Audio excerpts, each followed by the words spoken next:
Yeah, the only pieces that we've ever replaced since we've owned these, and we've been running them for 11 years, is the actual wear components. We've never broke anything. So the discs and the blades, that's it. And every once in a while we'll have an occasional bearing failure, but we pretty much eliminated that by just maintaining them once a year. We strip the drills down, go through the bearings, make sure they're smooth. If anything's questionable, we tear them apart, repack them, and if that doesn't fix them, we put new bearings in. But it's been very, very minimal. I think that we've got it figured out. It's around 60 to 70 cents an acre to keep that thing in the field. My brother's pretty much the money man, so he'd know that better. But it's very compared to the conventional system that we used to be in, it's nothing to compare to. Fuel use is, we're down to about a gallon an acre is what we figure with the drills. This combine I'm leaning against burns more fuel in the course of a day than I do seeding, and cuts about the same amount of acres. So we figure these are about a gallon and a half per acre, and versus a gallon per acre with the drills putting the seed in the ground.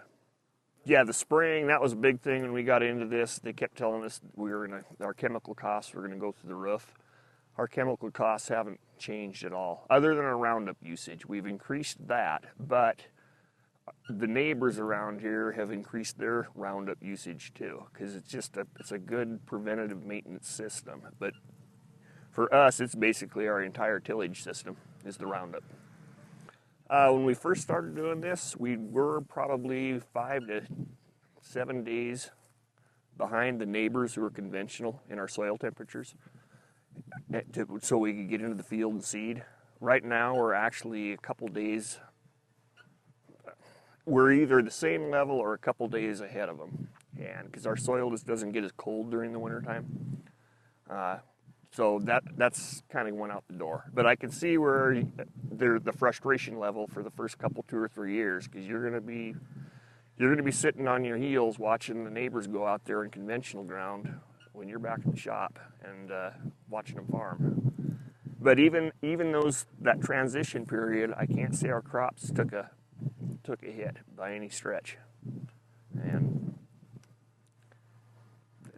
I don't know how to explain that any better. But when we first started into the no-till, we were concerned about compaction. We didn't do any driving around these fields other than the combines and the trucks, and that's not been an issue since we've gotten into it.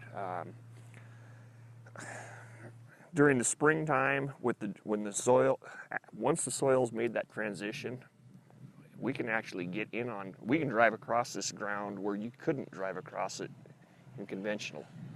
And we do not see any results with compaction. And to kind of back that up is our wide drill is 15 feet, and that's the same width as the tractor. So we literally go over every inch of this ground, and you can dig down in this ground right now with your fingernails and go as deep as you want to go. So you don't have to use a shovel anymore. It goes just the opposite. When we first started pulling those no-till drills, we've got a 425 horsepower tractor on that 15-footer, and we'd make her tongue hang out all day long. And now I think I could comfortably pull a 30-footer. The ground has changed. It's totally different. The longer we're in it, the nicer it gets. I don't know how to say that, but that's all I can say.